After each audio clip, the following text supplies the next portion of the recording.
Hello guys, welcome to my YouTube channel TKD education में एक बार फिर से आपका मेरे प्यारे साथियों स्वागत है। और इससे पिछली वीडियो में हमने अवतल दर्पण क्लियर किया था, यानी कि कॉनकेव मिरर पढ़ा था हमने। और जो आज की हमारी वीडियो है इसमें हम पढ़ेंगे उत्तल दर्पण। इस वीडियो में हम उत्तल दर्पण को पूरा अच्छी तरीके से कवर करेंगे। जितने भी आपके कॉम्पिटिटिव एग्जाम में क्वेश्चन पूछे जाते हैं उत्तल दर्पण से, वो सारे हम क्लियर करेंगे। यदि आप रेलवे एग्ज़ाम की प्रिपरेशन कर रहे हैं तो बहुत ज़रूरी है आपका, लेकिन अगर आप एग्ज़ाम नहीं निकालना चाहते हो, सिर्फ फॉर्मेलिटी के तौर पे सोच रहे हो कि हाँ हम तैयारी कर रहे हैं और साइंस हमारी क्लियर होगी, कर लेंगे साइंस, तो वो एक अलग बात है। लेकिन रियलिटी में आपको एग्ज़ाम क्रैक करना है तो ये जो क्लासेस में दे रहा हूँ आपको अवतल दर्पण की दी, उससे पहले मैंने बहुत पहला चैप्टर चल रहा है लाइट, और बहुत अच्छे वे में क्लासेस में आपको दे रहा हूँ, प्रोवाइड करा रहा हूँ। ठीक है, तो उम्मीद करता हूँ आप अगर आज पहली बार ये वीडियो देख रहे हैं तो इससे पीछे की वीडियो आप जाकर देखें, इस वीडियो को यहाँ से ना देखें। ठीक है, क्योंकि आपको थोड़ा समझ में कम आएगा, जो रियलिटी है वही मैं आपको बताऊँगा। ठीक है, नहीं तो आप क्या करेंगे, इससे पहले वाली वीडियो आप देखेंगे तब जाके ये आपको समझ में आएगा, क्योंकि उसमें क्या है, दर्पण क्या होते हैं वो समझाया है। दर्पण की जो स्टार्टिंग की है इससे पहली वाली वीडियो से की है मैंने। ये आज हमारी दर्पण में दूसरी क्लास है एक प्रकार से देखा जाए तो। ठीक है, तो चलते हैं, स्टार्ट करते हैं। तो हम क्या पढ़ने जा रहे हैं आज हम पढ़ने जा रहे हैं साथियों उत्तल दर्पण। क्या पढ़ेंगे भाई? उत्तल दर्पण। ये हमारा जो उत्तल दर्पण है ये क्या करता है, ये प्रकाश को क्या करता है, फैलाता है। ठीक है, तो इसको हम क्या बोलते हैं, इसको बोलते हैं हम कॉन्वेक्स मिरर। ठीक है, मेरी बात ध्यान रखेंगे, क्या बोलते हैं इसको भाई हम? Convex mirror. एक बात और ध्यान रखेंगे, हमने पिछली वीडियो में इसके बारे में बताया था, इसको हम क्या बोलते हैं, इसको हम बोलते हैं अपसारी। क्या बोलते हैं भाई? अपसारी दर्पण। कहीं कहीं उत्तल दर्पण ना बोल के क्या नाम आ जाता है, अपसारी दर्पण। इस अपसारी दर्पण को हम इंग्लिश में क्या बोलेंगे, इसको बोलते हैं डाइवर्जिंग। क्या बोल देंगे इसको? Diverging mirror. क्या बोलेंगे भाई? Diverging mirror. तो ये बात आप ध्यान रखनी है कि हम इसको क्या बोलते हैं, इसको हम बोलते हैं अपसारी दर्पण। इतनी बात आपको बहुत अच्छे से समझ में आ गई होगी। ठीक है, लेकिन बात करते हैं हम अवतल दर्पण की। तो हमने ये बताया था कि अवतल दर्पण क्या करता है, इसका प्रकाश को इकट्ठा करता है, एक जगह फोकस करता है, और इसका अपोजिट हो जाएगा हमारा, क्या हो जाएगा? उत्तल दर्पण। तो अवतल दर्पण कैसा था हमारा? ये इस प्रकार से था, इधर हमने पॉलिश किया था। ठीक है, और गहरे भाग में हमने क्या डाला था? प्रकाश डाला था। लेकिन होगा क्या, अब हम पढ़ने जा रहे हैं उत्तल दर्पण। तो उत्तल दर्पण यानी कि कॉन्वेक्स मिरर। तो कॉन्वेक्स मिरर में क्या करना है आपको करना ये है, देखो मान लीजिए आपने ये शेप बना ली, और ये क्या है हमारा, समझने की कोशिश करना, ये आपने क्या कर ली, ये आपने शेप बना दी, और ये क्या हो जाएगा हमारा, ये हो जाएगा हमारा मुख्य अक्ष। इसे क्या बोलते हैं साथियों? मुख्य अक्ष। यानी कि इसको क्या बोलते हैं? मुख्य अक्ष। और इस पॉइंट को हम क्या बोलेंगे, इस वाले पॉइंट को, इस पॉइंट को बोलेंगे हम P, और इस पॉइंट को क्या बोलते हैं भाई? क्या बोलते हैं? F। क्या बोलते हैं? F बोलते हैं। इस पॉइंट को क्या बोलते हैं? F बोलते हैं। और इस पॉइंट को क्या बोलते हैं हम? वक्रता केंद्र यानी कि C बोलते हैं। और इस पॉइंट को क्या बोलते हैं? हम बोलते हैं अनंत। मेरी बात समझ में आ रही है? तो ये सारे पॉइंट्स जो मैंने बनाए हैं ये मैंने पिछली वीडियो में अच्छे से समझाए हैं कि ये क्या होता है, ये क्या होता है, ये क्या होता है, ये क्या होता है। तो ये क्या होता है हमारा? पोल होता है। यहाँ से यहाँ तक की दूरी क्या कहलाती है? फोकस दूरी कहलाती है। और यहाँ से यहाँ तक की दूरी क्या कहलाती है? वक्रता त्रिज्या। वक्रता केंद्र की तक की दूरी को हम क्या बोलते हैं? वक्रता त्रिज्या बोलते हैं। और ये क्या हो जाएगा हमारा? अनंत हो जाएगा। ठीक है, बात समझने की कोशिश करना। अब हमने क्या काम किया, इस पर क्या है, हमने पॉलिश कर दिया। ये पॉलिश क्या करते हैं भाई? अंदर की साइड करते हैं। ये हमने क्या कर दिया? पॉलिश कर दिया। अगर हम पॉलिश की बात करें तो ये दर्पणों पर जो पॉलिश करते हैं वो उसमें हम किसका प्रयोग करते हैं? AgNO3। आपने नाम सुना होगा लूनर कास्टिक, जो मतदान स्याही होती है, मतदान स्याही, जो कि सूर्य के प्रकाश में अगर छोड़ दिया जाए तो अपघटित हो जाता है। इसलिए जो हमारा AgNO3 होता है, या लूनर कास्टिक होता है, या सिल्वर नाइट्रेट होता है, इसको हम रंगीन बोतलों में रखते हैं। तो वही बात मैं कहना चाह रहा हूं कि इसका जो ये जो होता है हमारा, ये किसका होता है, AgNO3 का क्या होता है, ये पोलिस होता है। किसका होता है भाई, AgNO3 का पोलिस होता है। सिल्वर नाइट्रेट का ये क्या होता है, पोलिस होता है। बात समझ में आ रही नहीं आ रही है? तो अब क्या होगा, इस पे प्रकाश आएगा। एक बात यहां पे लिख लेंगे नोट करके, यहां लिख देता हूं। ये क्या करता है, उत्तल दर्पण प्रकाश किरणों को फैलाता है। क्या करता है भाई, ये फैलाता है। इतनी बात आप ध्यान रखेंगे।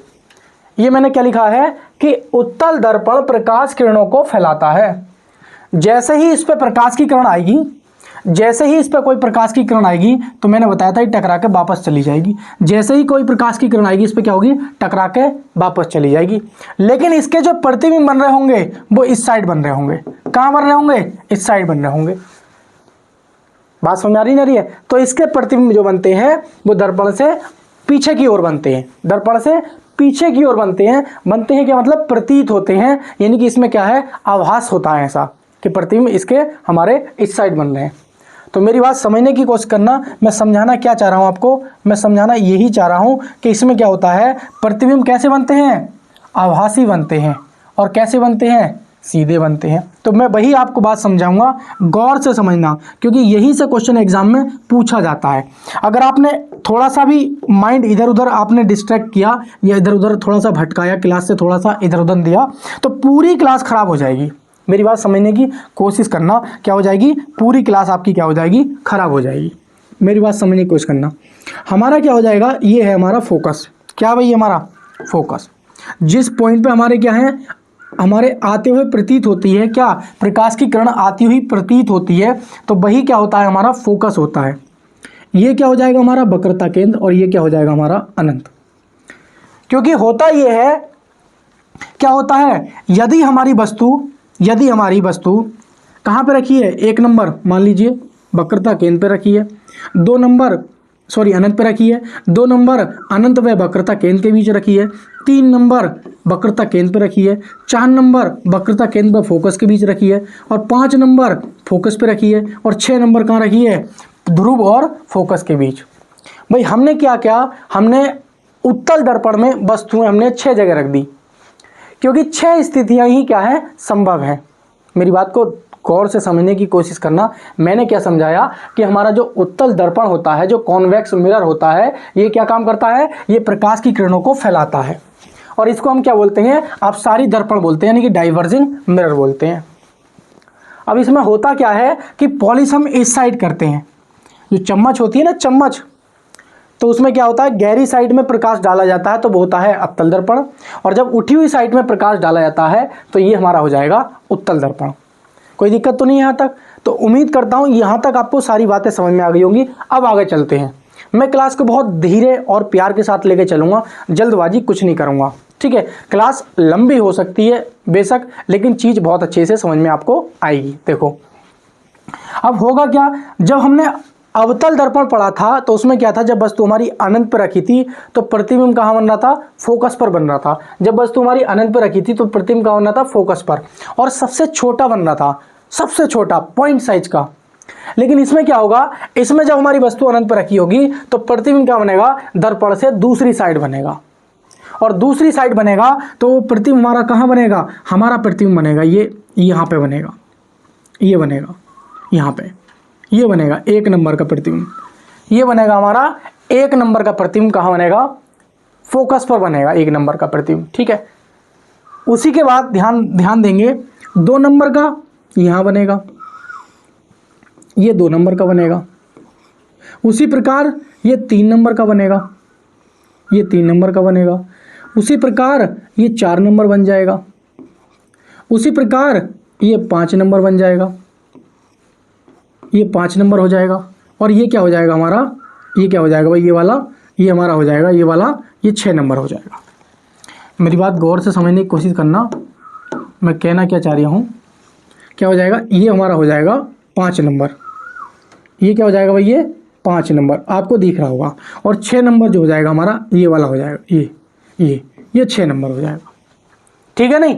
तो ये हमारी क्या हो जाएंगी, ये प्रतिबिंब की स्थितियां हो जाएंगी, यानी कि प्रतिबिंब।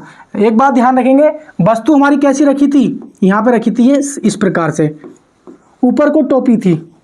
तो यहाँ पे क्या है, जो हमारे प्रतिबिंब बन रहे हैं, जो इमेज बन रही है, जो फोटो बन रही है उत्तल दर्पण में, वो जैसी वस्तु रखी थी ठीक वैसे ही प्रतिबिंब बन रहे हैं हमारे। तो ध्यान रखेंगे, इसमें ये जो प्रतिबिंब बने हैं ये कैसे बने हैं, ये बने हैं सीधे। कैसा भाई, सीधा। और कैसा होगा ये, आभासी। कैसा होगा भाई ये, आभासी, बताऊंगा अभी अच्छे से। और प्लस कैसा होगा, ये होगा वस्तु से छोटा, वस्तु से छोटा। ये बात आप कानों में गांठ बांध लेना बहुत अच्छी तरीके से कि उत्तल दर्पण में, कि उत्तल दर्पण में, यहाँ पे मैं लिख देता हूँ, नोट करके लिख देता हूँ, नोट करके ये लिख लेना, नोट करके। क्या लिखना, नोट करके मैं ये लिख देता हूँ, नोट करके लिखना। आप क्या लिखना कि उत्तल दर्पण में, उत्तल दर्पण में बने सारे प्रतिबिंब, बने सारे प्रतिबिंब, उत्तल दर्पण में बने सारे प्रतिबिंब सीधे कोमा आभासी व वस्तु से छोटे होते हैं, छोटे होते हैं। मेरी बात को समझने की कोशिश करना आप लोग। मैंने क्या बताया, नोट करके लिखवाया है एक ही लाइन में कि उत्तल दर्पण में बने सारे प्रतिबिंब, सारी इमेजेस सीधे आभासी एवं वस्तु से छोटे होते हैं। ये जितने भी इमेज बन रही है ना, सारी की सारी, जो हमारी फोकस पर प्रतिबिंब बना है, ये कैसा बना है, ये एक पॉइंट साइज का बना है। और जैसे जैसे क्या है, वस्तु हमारी इस साइड लाएंगे तो वैसे वैसे प्रतिबिंब क्या हो जाएंगे, बढ़ते चले जाएंगे थोड़े, लेकिन वस्तु से बड़े नहीं बनेंगे, लेकिन वस्तु से बड़े नहीं बनेंगे। पॉइंट साइज से थोड़े बड़े जरूर होते जाएंगे, लेकिन वस्तु से बड़े नहीं बनेंगे। तो कैसे बनते हैं इसमें प्रतिबिंब हमारे, सीधे, आभासी एवं वस्तु से छोटे। इतनी बात को समझने की कोशिश करो आप लोग, फिर मैं आपको आगे समझाने की प्रयास करता हूं। जो स्क्रीनशॉट लेना चाहते हैं स्क्रीनशॉट लेंगे, और जो हमारे YouTube चैनल पर बिल्कुल नए हैं तो वो लाइक और चैनल को सब्सक्राइब जरूर करेंगे, क्योंकि हम क्या कर रहे हैं, साइंस की डेली प्रैक्टिस ला रहे हैं। कब ला रहे हैं, 8 बजे, सुबह 8 बजे 8 AM पर साइंस की प्रैक्टिस सेट आ जाता है आपको। 25 क्वेश्चन होते हैं उसमें, बहुत इंपॉर्टेंट, सारे के सारे प्रीवियस ईयर पर डिपेंड होते हैं। तो 25 क्वेश्चन मैं डेली सुबह 8 बजे लेके आता हूं आपके लिए, साइंस की प्रैक्टिस। और साइंस वो अगर आपने वो क्लास ले ली ना, तो आपके अंदर इतना इम्प्रूव हो जाएगा, इतनी इम्प्रूव हो जाएगा कि आपको साइंस से बहुत ज़्यादा लगाव हो जाएगा, फिर आपके अंदर एक एनर्जी सी जाग जाएगी। ठीक है, तो उम्मीद करता हूँ आपको ये सारी बातें समझ में आई होंगी। तो चलते हैं साथियों आगे की तरफ। अब इसमें कुछ मैं बताना चाहूँगा, कुछ इसमें रे डायग्राम है। तो रे डायग्राम जैसे कि मैंने अवतल दर्पण के कराए थे, इसके नहीं करा रहा हूँ, क्योंकि वो हमारे कुछ खास रिलेवेंट नहीं है। हमसे केवल ये पूछा जाता है कि उत्तल दर्पणों को हम किस नाम से जानते हैं, अपसारी या अभिसारी। तो आप कहेंगे अपसारी। इंग्लिश में भी नाम लिखे होते हैं, डाइवर्जिंग और कन्वर्जिंग। तो उत्तल दर्पण क्या होता है हमारा, डाइवर्जिंग मिरर होता है। बात आती है कि उत्तल दर्पण में प्रकाश की किरणों को कैसा करता है, सिकोड़ता है या फैलाता है। तो आप कहेंगे क्या करता है, प्रकाश की किरणों को फैलाता है, सॉरी। बात आती है कि इसमें इमेज की स्थिति और प्रकृति बताइए। तो इमेज की स्थिति जो होती है वो ध्रुव और फोकस के बीच सारे इमेज बनते हैं। अगर हम बात करें कि इसमें इमेज की जो स्थिति होती है, प्रतिबिंब की जो स्थिति होती है उत्तल दर्पण में, तो वो सारे के सारे जो इमेज है वो फोकस और पोल के बीच में बनते हैं। भाई जब वस्तु हमारी अनंत पे रखी होती है तो हमारा जो प्रतिबिंब बनता है कहाँ बनता है, फोकस पर बनता है। ये बात हमने अवतल दर्पण में पढ़ी थी और हमने आज उत्तल दर्पण में भी पढ़ ली। तो ये बात गांठ बांध लेना कि जब भी कोई वस्तु हमारी अनंत पे रखी होती है तो उसकी इमेज हमेशा फोकस पर बनती है, और जब कोई वस्तु फोकस पर रखी होती है तो उसकी इमेज कहाँ बनती है, अनंत पे बनती है। लेकिन इसमें यह नहीं है कि जब वस्तु हमारी कहाँ रखी है, फोकस पे रखी है, तो उसका इमेज कहाँ बने भाई, अनंत पे। तो अनंत पे नहीं बनेगा, वो क्या था हमारा अवतल दर्पण के लिए। लेकिन इसमें तो कहीं भी वस्तु आपकी रखी है उसकी सारी इमेज कहाँ बनेगी, प्रतिबिंब फोकस व ध्रुव के बीच, फोकस व ध्रुव के बीच। ये बात आपको बहुत अच्छे से समझ में आ गई होगी। बात करें इसके प्रतिबिंबों की प्रकृति की, तो वो कैसे बनते हैं, सीधे, आभासी और वस्तु से छोटे। तो इतनी बात आपको समझ में आ गई होगी बहुत अच्छे से। तो ये सारी चीजें आप नोट कर लेंगे।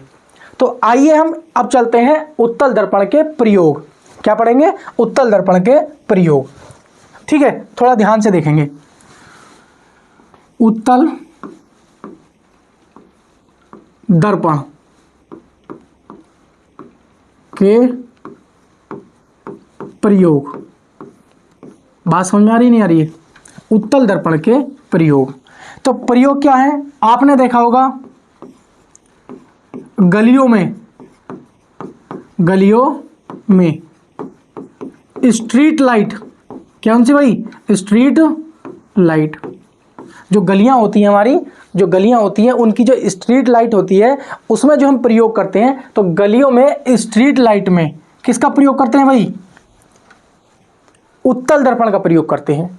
दूसरी बात ध्यान रखेंगे, जो गाड़ियां होती है ना, ट्रक, तो ट्रक की जो हेडलाइट होती है उस हेडलाइट में हम प्रयोग करते हैं अवतल दर्पण का, क्योंकि वो क्या करता है, प्रकाश को इकट्ठा करता है। लेकिन जो गाड़ी की साइड वाली होती है, लाइट साइड वाली, उसमें क्या, उसमें हम यूज करते हैं उत्तल दर्पण का। तो गाड़ियों की साइड लाइट में, गाड़ियों की साइड लाइट में लिखेंगे, गाड़ियों की साइड लाइट में, साइड लाइट में।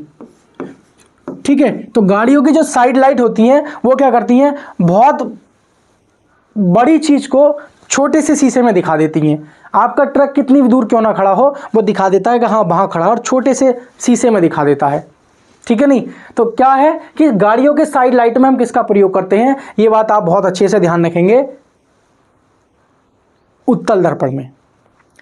ठीक है, अवतल दर्पण में जो हम प्रयोग करते हैं गाड़ियों की हेडलाइट में, उसमें क्या होता है, प्रकाश दूर तक जाता है, तो प्रकाश को वहां पे इकट्ठा करना होता है हमें। तो ध्यान रखेंगे, गाड़ियों की हेडलाइट प्रयोग करते हैं हम, उसमें कौन सा, अवतल दर्पण, और गाड़ियों की साइड लाइट में प्रयोग करते हैं उत्तल दर्पण। मैं समझा रहा हूं आपको ताकि आप कंफ्यूज ना हो, बहुत धीरे चल रहा हूं। तीसरा लिखेंगे, मेट्रो स्टेशन पर। आप कभी जाना मेट्रो स्टेशन पर, तो मेट्रो स्टेशन पर भी हम देखने के लिए भी ट्रेन कहाँ गई, इस प्रकार से हम देखते हैं, जो मिरर लगा होता है, तो वो कौन सा होता है, हमारा अवतल दर्पण होता है। आपने देखा होगा एटीएम में, जो एटीएम में हम यूज करते हैं, एटीएम में, जो एटीएम में शीशा लगा होता है, आप लोग देखते हो जब शीशा लगा होता है, पैसे निकालने जाते हो, कभी कभी देखा होगा आपने, तो उस एटीएम में जो मिरर हम यूज करते हैं वो भी कौन सा होता है, अवतल दर्पण होता है। आपने देखा होगा पहाड़ों पर, मोड़ों पर, पहाड़ों में मोड़ों पर लिखेंगे, पहाड़ी क्षेत्र में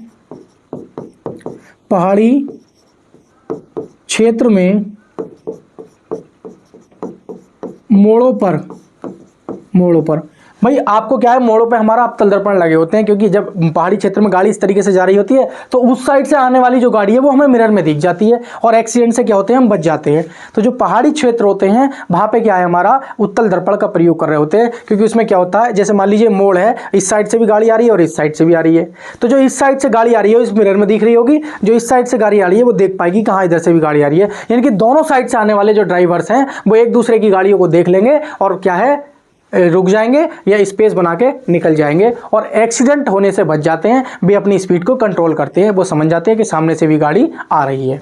ठीक है, तो मेरी ये बात आपको बहुत अच्छे से समझ में आ गई होगी। एटीएम पर, गलियों में, ठीक है, मेट्रो प्लेटफॉर्म पर, गाड़ियों की हेडलाइट में, तो इन सब में अब जो हम प्रयोग करते हैं वो किसका प्रयोग करते हैं, गाड़ियों की हेडलाइटों में, सॉरी साइड, गाड़ियों की जो साइड लाइटें होती हैं उसमें। ठीक है, तो हमने क्या पढ़ा, गलियों में, स्ट्रीट लाइटों में, जो गलियों में आपने लाइट देखी होंगी लगी हुई, प्रकाश फैल रहा होता है अच्छे से दूर तक, तो उसमें हम कौन सा दर्पण यूज करते हैं, कौन सा मिरर, उत्तल दर्पण, कॉन्वेक्स मिरर। और जो गाड़ियों की साइड लाइटों में बता दिया मैंने, मेट्रो स्टेशनों पे, एटीएम में, पहाड़ी क्षेत्रों में, मोड़ों पर, तो ये सारे जो यूजेस है, ये यूजेस किसके हैं, ये उत्तल दर्पण के हैं। तो आप बहुत अच्छे से ध्यान रखेंगे, ये हमारे क्या हैं, उत्तल दर्पण के हैं, ठीक है। लेकिन अब हम बात करेंगे मेरे प्यारे साथियों, अब हम बात करने जा रहे हैं दर्पण के सूत्र, और उन सूत्र में किसकी वैल्यू किस प्रकार से रखते हैं। बहुत ध्यान से और इत्मीनान के साथ समझना मेरी बात को, बहुत गहरी बात है, ये कहीं मिलती नहीं है, रियलिटी बता रहा हूँ, लेकिन आज आपको इस YouTube के प्लेटफॉर्म पर जरूर मिलेगी, समझने की कोशिश करना। सबसे पहले तो हम क्या करेंगे, सूत्र लिखेंगे भाई, दर्पण का सूत्र। क्या लिखेंगे सबसे पहले हम, दर्पण का सूत्र। मेरी बात ध्यान से सुनना, दर्पण का सूत्र मैं लिख देता हूँ, दर्पण का सूत्र, दर्पण का सूत्र, ये दर्पण का फॉर्मूला। तो दर्पण का सूत्र हमारा क्या था भाई, 1/f बराबर था 1/b प्लस 1/u, यही तो था भाई। इतनी सी बात हमने बताई आपको कि 1/f बराबर था 1/b प्लस के 1/u, ये बात थी, कोई दिक्कत नहीं है। लेकिन अब मेरी बात आप समझने की कोशिश करना, मैं समझाना क्या चाहता हूँ आपको, मैं समझाना ये चाह रहा हूँ कि एक हमने ले लिया, मान लीजिए हमने क्या ले लिया भाई, हमने ले लिया, क्या ले लिया भाई, हमने ले लिया ये अवतल दर्पण। कैसा है भाई, ये अवतल दर्पण। मेरी बात समझने की कोशिश करना, क्या है भाई हमारा अवतल दर्पण। ये इधर हमने पॉलिश किया है तो इसको हम बोलेंगे अवतल, अवतल दर्पण।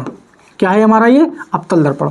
इसमें क्या था हमारी, यहाँ पे ये फोकस था, ये हमारा वक्रता केंद्र था, और ये क्या था हमारा अनंत था। ये हमारा क्या है, पोल है। और उसी प्रकार से हमने क्या है, इधर हमने ले लिया, क्या ले लिया इधर, इधर हमने ले लिया, इस बात को समझने की कोशिश करना, ये ले लिया हमने उत्तल दर्पण। कौन सा ले लिया भाई, अंदर की तरफ पॉलिश करेंगे तो ये क्या हो जाएगा, उत्तल दर्पण हो जाएगा। बात समझने की कोशिश करना, ठीक है। क्या होता है भाई, यहाँ पे हमारा क्या होता है, फोकस होता है, यहाँ वक्रता केंद्र होता है, और यहाँ क्या होता है, अनंत होता है, ठीक है। लेकिन उसके इमेज जो बनते हैं वो उधर बनते हैं भाई। इसके इमेज कहाँ बनते हैं, इसके इमेज कहाँ बनते हैं, तो मैं इनको मिटान देता हूँ, इससे अच्छा थोड़ा समझ में आएगा आपके। भाई इसके इमेज कहाँ बनते हैं, इसके इमेज बनते हैं इधर, ये फोकस, और ये क्या हो जाएगा, वक्रता केंद्र, और ये क्या हो जाएगा, अनंत, ठीक है। नहीं भाई, इसके इमेज इधर बनते हैं, वस्तु इधर रखी होती है, इमेज भी इधर बनते हैं। एक छठी कंडीशन होती है जो इमेज इधर बनता है, वही एक अपवाद होता है। लेकिन इसमें क्या होता है, वस्तु इधर रखी होती है, लेकिन इमेज कहाँ बनते हैं, इधर बनते हैं। तो मेरी बात समझने की कोशिश करना, जो हमारी इधर वाली वैल्यूज होती हैं वो वैल्यू होती है हमारी पॉजिटिव, और जो हमारी इधर वाली वैल्यूज होती है वो कैसी होती है, निगेटिव। इसी प्रकार इसमें भी देखेंगे तो इधर वाली वैल्यू क्या हो जाएगी, पॉजिटिव, और जो हमारी इधर वाली वैल्यू क्या हो जाएगी भाई, पॉजिटिव, क्या हो जाएगी, पॉजिटिव, और इधर वाली वैल्यूज जितनी भी होंगी वो क्या होंगी, निगेटिव। तो ये कौन सा दर्पण है हमारा, उत्तल दर्पण। कौन सा है भाई, ये उत्तल दर्पण। ये लग रहा होगा अभी मैं क्या बता रहा हूँ, लेकिन मेरी बात गौर से समझने की कोशिश करना। मैं कहना क्या चाह रहा हूँ, मैं कहना ये चाह रहा हूँ आपसे कि इधर की जितनी भी वैल्यूज होंगी, चाहे फोकस दूरी हो या वस्तु हो, वस्तु तो हम इधर रखते नहीं है, वैसे इधर ही रखते हैं, तो क्या होगा, वो हमारी क्या होंगी, पॉजिटिव होंगी। लेकिन इधर की जो वैल्यूज होंगी, चाहे फोकस दूरी हो, चाहे वस्तु की दूरी हो, चाहे वस्तु हो, चाहे प्रतिबिंब हो, तो वो सारी की सारी क्या होंगी, निगेटिव होंगी, यानी कि माइनस की होंगी। सेम हमारा उत्तल दर्पण में है, इधर आप वस्तु रख रहे हो तो वो क्या होगी, माइनस में होंगी। इसीलिए कहते हैं कि वस्तु की दूरी हमेशा क्या होती है, माइनस में होती है, चाहे उत्तल दर्पण हो चाहे अवतल दर्पण हो। बात करेंगे फोकस दूरी की, इसमें क्या होता है, हमारा फोकस इधर बनता है, तो यहाँ से यहाँ तक की दूरी क्या होती है, हमारी फोकस दूरी कहलाती है। बात समझ में आ रही नहीं, क्या होती है, ये वाली डिस्टेंस जो कहलाती है, ये वाली डिस्टेंस क्या कहलाती है, फोकस दूरी कहलाती है। और यहाँ पे भी ये वाली डिस्टेंस क्या कहलाएगी, ये वाली भी क्या हो जाएगी, फोकस दूरी कहलाएगी। तो मेरी बात को गौर से समझने की कोशिश करना। इधर हमारा फोकस दूरी किधर बन रही है, इस साइड, क्योंकि फोकस पॉइंट हमारा क्या था, इस साइड, तो इसलिए हमारी फोकस दूरी इधर बनी। यहाँ से यहाँ तक की दूरी क्या बोलेंगे, फोकस दूरी, यानी कि जहाँ पे हमारा प्रतिबिंब बनता है, बनता हुआ प्रतीप होता है, उसको क्या बोलते हैं, फोकस। और ध्रुव से फोकस तक की दूरी को क्या कहते हैं, फोकस दूरी। और इधर की वैल्यूज हमारी कितनी है, पॉजिटिव, तो हमारी ये वाली फोकस दूरी क्या होगी, पॉजिटिव होगी। तो समझ में आ गया कि उत्तल दर्पण में हमारी जो फोकस दूरी होती है वो कैसी होती है, पॉजिटिव होती है। लेकिन बात करें अवतल दर्पण में, तो अवतल दर्पण में क्या होता है, फोकस से लेके, मतलब ध्रुव से लेके फोकस तक की दूरी को क्या कहते हैं, फोकस दूरी। इसमें आप वस्तु कहीं भी रख लीजिए, प्रतिबिंब कहाँ बनता है, इस साइड बनता है, तो ये दूरी हमारी क्या होगी, ये दूरी होगी माइनस की, ये दूरी क्या होगी, माइनस की। अब आइए, अब मेरी बात को समझने की कोशिश करिए, ये मैं यहाँ पे समझाने का प्रयास करता हूँ। देखो मेरी बात ध्यान से गौर से सुनना। सबसे पहला पॉइंट लिखेंगे, पहला पॉइंट क्या लिखेंगे, फोकस दूरी। क्या लिखेंगे भाई आप, फोकस दूरी। मैं आपको लिखवा देता हूँ। तो फोकस दूरी, ये भी आप इसमें भी ध्यान रखेंगे। क्या ध्यान रखेंगे, एक होगा हमारा अवतल दर्पण, क्या होगा भाई, अवतल दर्पण, अवतल दर्पण। और एक होगा हमारा उत्तल दर्पण, क्या होगा भाई, उत्तल दर्पण। तो इसमें क्या फोकस दूरी होगी और इसमें क्या होगी, तो मेरी बात गौर से समझना। अवतल दर्पण, तो देखो अवतल दर्पण ये था, तो हमारा फोकस पॉइंट क्या था, इधर था।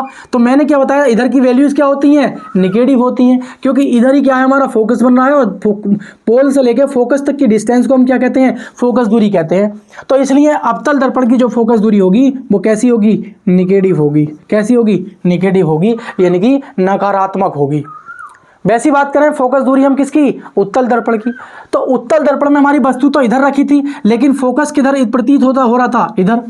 भाई इसमें प्रतिबिंब कैसे बन रहे थे, आभासी और सीधे बन रहे थे, आभासी और सीधे, और वस्तु से छोटे।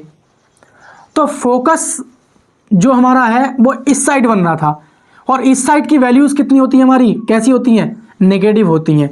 तो पोल से लेके फोकस तक की दूरी को क्या कहते हैं, हम फोकस दूरी कहते हैं, और इस साइड की सारी वैल्यूज हमने बताया पॉजिटिव होती हैं, इसीलिए हमारी फोकस दूरी इधर बन रही है। तो उत्तल दर्पण की फोकस दूरी जो हो जाती है वो कैसी हो जाएगी, पॉजिटिव हो जाती है। ठीक है, नहीं, इसको हम किससे डिनोट करते हैं, स्मॉल एफ से प्रदर्शित करते हैं। इतनी बात आपको बहुत अच्छे से समझ में आ गई है तो बहुत अच्छी बात है, और नहीं आई है तो थोड़ा गौर से समझना, वीडियो को पीछे करके देखना, क्योंकि वीडियो में क्या होता है, रिकॉर्ड बीओडी बैच में क्या, बीओडी जो वीडियोस होती हैं उसमें क्या होता है, पीछे आप जाके कितनी भी बार देख सकते हो। ठीक है, नहीं, चलिए, यही फ़ायदा होता है ऑनलाइन पढ़ने का। दूसरी पॉइंट देखेंगे, दूसरा पॉइंट क्या है, आप देखेंगे वस्तु की दूरी। क्या है भाई, वस्तु की दूरी आपको इतने अच्छे वे में मिलने वाला नहीं है यूट्यूब पर। वस्तु की दूरी को हम क्या बोलते हैं, यू से। देखो मेरी बात समझना भाई, ये हमारा कौन सा, अवतल दर्पण। तो वस्तु हम क्या रखते हैं, इस साइड ही तो रखते हैं। आपने वस्तु अनंत पे रखी या अनंत और वक्रता केंद्र के बीच रखी, कहीं भी रखी, तो आप बस यू की जो दूरी होती, यू जो रखते हो वो आप इस साइड तो रखते हो। सेम टू सेम यहाँ पे भी आप, ये हमारा क्या हो जाएगा, फोकस हो जाएगा, ये क्या हो जाएगा, वक्रता केंद्र, और ये क्या हो जाएगा, अनंत। आप वस्तु इधर ही तो रखोगे।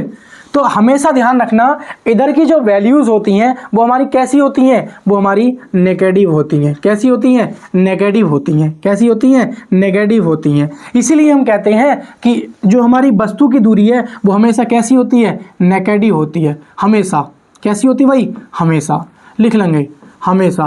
तो हमेशा कैसी होती है, नकारात्मक होती है। हमेशा कैसी होती है, नकारात्मक होती है। इतनी बात आप बहुत अच्छे से समझने की कोशिश करना। जो वस्तु की दूरी होती है वो हमेशा कैसी होती है, नकारात्मक, यानी कि नेगेटिव होती है हमेशा, चाहे वो उत्तल लेंस हो चाहे वो अवतल लेंस हो, सॉरी, चाहे वो उत्तल दर्पण हो चाहे वो अवतल दर्पण हो। तो लिख लेंगे, या तो अवतल हो, क्या हो भाई, अवतल हो, या फिर कैसा हो, या फिर उत्तल हो, या फिर क्या हो भाई, उत्तल हो, या फिर कैसा हो, उत्तल हो।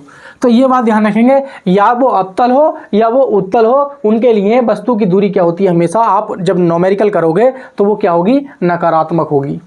ठीक है, कैसी होगी, नकारात्मक होगी। मेरी बात को गौर से समझने की कोशिश करना। अब बात आती है, सर प्रतिबिंब की बात करें, तो आप प्रतिबिंब के बारे में बात करना। तीसरा पॉइंट लिखेंगे, तीसरा पॉइंट, प्रतिबिंब। भाई हम किसके बारे में बात कर रहे हैं, प्रतिबिंब के बारे में। तो प्रतिबिंब में एक बात ध्यान रखेंगे, अगर प्रतिबिंब हमारा, अगर हमारा प्रतिबिंब कैसा है, वास्तविक है, कैसा है भाई, उल्टा है, ये मान लीजिए, अगर हमारा प्रतिबिंब कैसा है, वास्तविक है, कैसा है भाई, वास्तविक है, और जब भी हमारा प्रतिबिंब कैसा होगा, वास्तविक होगा, तो हम ध्यान रखेंगे वास्तविक क्या होता है, प्रतिबिंब हमारा उल्टा होता है। वास्तविक प्रतिबिंब कैसा होता है, उल्टा होता है। कैसा होता है वास्तविक प्रतिबिंब, उल्टा। ध्यान रखेंगे कैसा होता है, उल्टा। मैंने पिछली वीडियो में बहुत अच्छे से बताया है, कान खोल के बताया मैंने, और एक बार फिर से सुन लेना कि जो उल्टे प्रतिबिंब होते हैं वो कैसे होते हैं, वास्तविक होते हैं। उल्टे प्रतिबिंब कैसे होते हैं, वास्तविक होते हैं। लेकिन अगर हम बात करें कैसे, आभासी प्रतिबिंब, कैसे भाई, आभासी प्रतिबिंब, कैसे भाई, आभासी कैसे होते हैं प्रतिबिंब हमारे, ये आभासी प्रतिबिंब होते हैं सीधे। आभासी प्रतिबिंब कैसे होते हैं? सीधे होते हैं। तो मेरी बात को गौर से समझने की कोशिश करना, जब भी उल्टा प्रतिबिंब दे रखा हो हमें, कैसा भाई? उल्टा, तो हमारी जो प्रतिबिंब होगा, हमारा प्रतिबिंब वो कैसा होगा? वो होगा नेगेटिव। कैसा होगा भाई? नेगेटिव। कैसा होगा? नेगेटिव। लेकिन बी का मान, प्रतिबिंब बी का मान, जो बी की दूरी, प्रतिबिंब की दूरी होगी, अगर हमें पता चल गया कि हमारा प्रतिबिंब कैसा बन रहा है? उल्टा बन रहा है। कैसा? उल्टा बन रहा है। यह मान लीजिए कैसा बन रहा है? वास्तविक बन रहा है। आपको दोनों शब्दों में से एक शब्द आप अगर पकड़ पाते हैं तो पकड़ लीजिए, आपको फौरन पता चल जाएगा कि आपकी जो प्रतिबिंब की दूरी होगी वो कैसी होगी? माइनस में होगी। अगर न्यूमेरिकल में प्रतिबिंब की दूरी माइनस में दे रखी है तो आपसे पूछेगा प्रतिबिंब की प्रकृति बताइए, तो प्रतिबिंब की प्रकृति कैसी हो जाएगी? वास्तविक और उल्टी। तो आपसे क्वेश्चन कैसे भी घुमा के पूछ सकता है, आपसे वास्तविक ही बोल दे तो आपको सारी चीजें समझनी है कि वास्तविक प्रतिबिंब कैसे होते हैं? उल्टे होते हैं। और जब वास्तविक प्रतिबिंब उल्टे होते हैं तो उनकी जो प्रतिबिंब की दूरी होती है वो कैसी होती है? माइनस में होती है, यानी कि नेगेटिव होती है। बात समझ में आ रही है? लेकिन जब बात करें हम आभासी प्रतिबिंब की, तो आभासी प्रतिबिंब की जो फोकस दूरी होती है वो हमारी कैसी होती है? वो कैसी होती है? पॉजिटिव होती है। लेकिन अगर हम बात करें यहाँ पे किसकी? आभासी प्रतिबिंब की, तो आभासी प्रतिबिंब हमें पता है कि आभासी प्रतिबिंब हमारे क्या है? इस साइड बनते हैं। कैसे बनते हैं भाई? इस साइड बनते हैं। कैसे बनते हैं भाई? इस साइड। आपने अवतल दर्पण में देखा होगा, जो छठा केस था, जब हमारी वस्तु यहां रखी थी फोकस व ध्रुव के बीच, तो हमारे प्रतिबिंब इधर बन रहे थे आभासी, लेकिन वो बन कैसा रहा था? सीधा बन रहा था। कैसा बन रहा था भाई? सीधा बन रहा था। अभी आपने देखा हमारे उत्तल दर्पण पड़ा, इसमें सारे के सारे प्रतिबिंब इधर बन रहे थे, सीधे बन रहे थे, और सीधे के साथ साथ कैसे थे? आभासी थे, वस्तु से छोटे। तो जब आभासी थे तो आभासी प्रतिबिंब कैसे होते हैं? सीधे। और जब सीधे की बात आ गई है तो उनकी जो फोकस वस्तु मतलब प्रतिबिंब की जो दूरी होगी, यानी कि जो बी का मान होगा, जो हमारा स्मॉल बी का मान होगा, वो कैसा होगा? नेगेटिव होगा। कैसा होगा भाई? नेगेटिव होगा। ये बात आप बहुत अच्छे से गांठ बांध लेना कि प्रतिबिंब की जो दूरी होगी वो अगर वास्तविक प्रतिबिंब बन रहा है और उल्टा बन रहा है तो नेगेटिव होगी, और आभासी और सीधा बन रहा है तो पॉजिटिव होगी। ये तीन बातें बताई हैं मैंने आपको। फोकस दूरी भी बता दी, आपको वस्तु की दूरी भी बता दी, आपको प्रतिबिंब की बात बता दी। तो ये तीनों जो ऐसे फैक्ट हैं जो कहीं नहीं मिलते हैं एक बार में, और लोग कंफ्यूज होते हैं कि कैसे न्यूमेरिकल सॉल्व करें। अगर आप ये चीज़ समझ पाए हो तो सारे के सारे न्यूमेरिकल आपके बहुत अच्छे से हो जाएंगे। ठीक है नहीं? तो चलेंगे आगे। कुछ इसकी मैं आवर्धन क्षमता के बारे में आपको बता देता हूं, क्योंकि आवर्धन क्षमता से बहुत ज़्यादा क्वेश्चन पूछे जाते हैं। ठीक है, आपको पता है कि इसमें हमारा प्रतिबिंब कैसे बन रहे हैं? आभासी और सीधे, और वस्तु से छोटे। तो मेरी बात को ध्यान से सुनेंगे। जब आभासी बन रहे हैं, आभासी और सीधा बन रहा है, तो आप बताइए, जब आभासी और सीधा बन रहा है तो हमारी जो आवर्धन क्षमता होगी वो कैसी होगी? पॉजिटिव होगी। तो मेरी बात को गौर से समझने की कोशिश करना। मैं आपको नेक्स्ट पेज में लेके समझा देता हूं। क्या लिखेंगे? मैग्निफिकेशन ऑफ, क्या लिखेंगे भाई? मैग्निफिकेशन ऑफ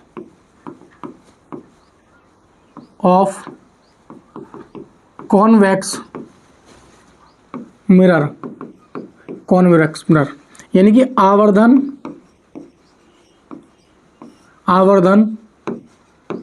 क्षमता किसकी? उत्तल दर्पण की, उत्तल दर्पण की। ठीक है, या उत्तल दर्पण की आवर्धन क्षमता। ठीक है, तो ये आप थोड़ा सा ध्यान रखेंगे, थोड़ा इसको सुधार लेना। उत्तल दर्पण की आवर्धन क्षमता किसकी भाई? उत्तल दर्पण की। ठीक है, तो ये थोड़ा सा हम मिटान देते हैं, इतना ही रहने देना। तो आपको क्या ध्यान रखना है कि जब भी आपको क्या दे रखा है? एम का मान कितना दे रखा है? पॉजिटिव। पॉजिटिव क्यों होगा? उसका कारण ये है, मैं आपसे बता रहा हूं कि उत्तल दर्पण की आवर्धन क्षमता कैसी होती है? पॉजिटिव होती है। कैसी होती है? सकारात्मक होती है। क्यों होती है? क्योंकि मैंने बताया उसमें कैसे प्रतिबिंब बन रहे हैं? उसमें बन रहे हैं आभासी। कैसे बन रहे हैं भाई? आभासी। और आभासी प्रतिबिंब कैसे होते हैं? सीधे होते हैं। कैसे होते हैं?